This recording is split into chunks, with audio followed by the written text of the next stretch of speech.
Le début des années 1990 marque à la fois l'effondrement de l'Union soviétique et la constitution de l'Union européenne.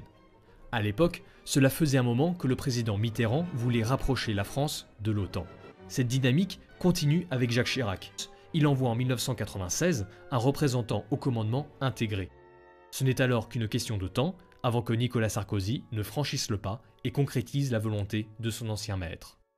Mais du coup, pourquoi rejoindre le commandement intégré de l'OTAN ?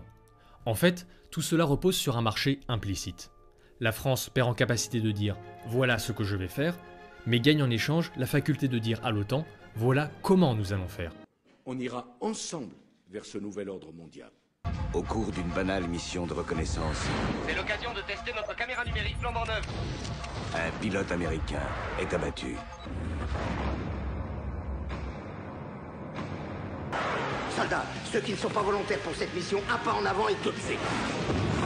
En territoire ennemi. Aujourd'hui, l'OTAN montre qu'elle a changé. Elle n'est plus une alliance défensive et militaire, mais plutôt offensive et politique.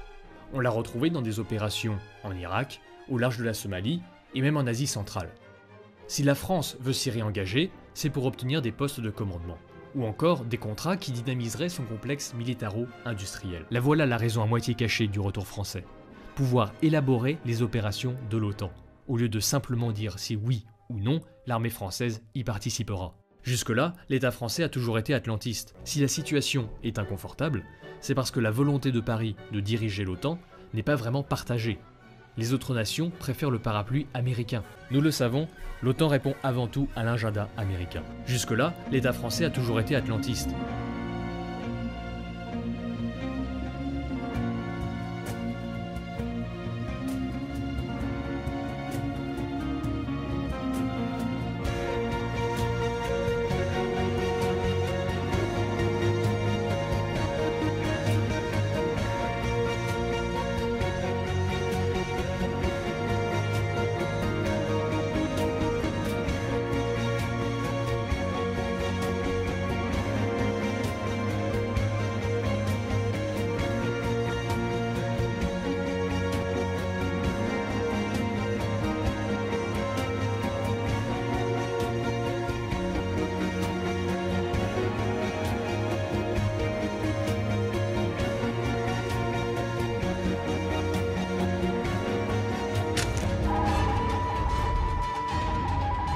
John, il se passe quelque chose ici. Qu'est-ce qu'ils veulent cacher? C'est un jeune homme très troublé. Pourquoi vous leur dites des mensonges sur moi? Ils veulent le faire passer pour un fou. Il y a des gens du Pentagone ici. Ils fouillent nos papiers. Je ne sais pas qui ils sont, mais ce que je sais, c'est qu'ils te mentent. Les seuls à croire à ce qui va arriver. S'ils ne sont pas encore là, ils ne vont pas tarder. Qui ça?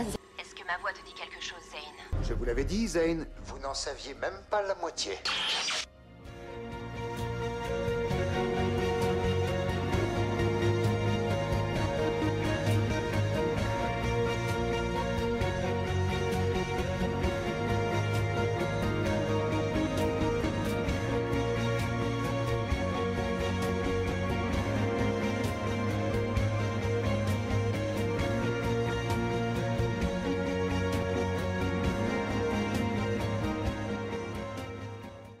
Dans le règne animal, il faut un mâle et une femelle pour créer la vie.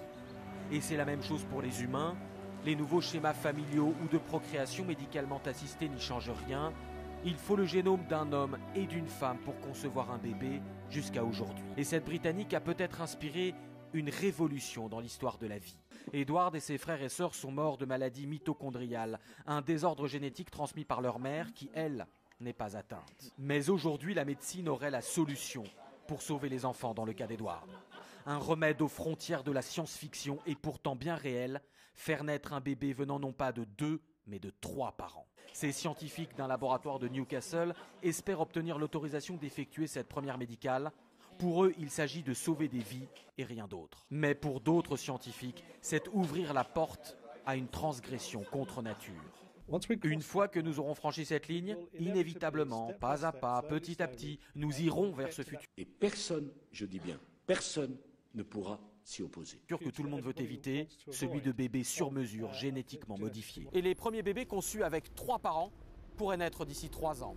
Car à travers le monde, les forces au service du changement sont considérablement plus fortes que les conservatismes et les immobilismes.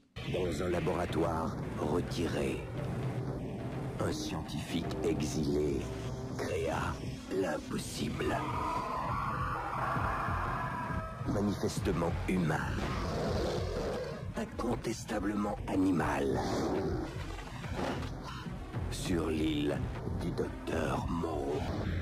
Le 23 février prochain, on va célébrer les 20 ans d'une prouesse scientifique polémique qui nous a tous marqués, l'annonce de la naissance de Dolly, donc le premier mammifère cloné. Oui, 20 ans après, Dolly la brebis est définitivement rentrée dans l'histoire. Je ne plaisante pas, Yves. Si vous voulez voir Dolly, euthanasiée en 2003, il faut que vous alliez au musée, au National Museum of Scotland, à Édimbourg, en Écosse, donc, où Dolly est née et où elle est morte à l'âge de 5 ans seulement d'une maladie pulmonaire et d'arthrose. Dans les taux de succès, il y a des naissances d'animaux qui ont des problèmes pathologiques, soit meurent à la naissance, soit ont une durée de vie courte. Et donc ça a tué l'intérêt du clonage en fait. Dolly n'a donc pas été le grand tournant annoncé à l'époque. Cette technique, si elle fonctionne, pourra permettre de fabriquer en grande quantité des animaux transgéniques, ces animaux tellement utiles pour étudier certaines maladies humaines.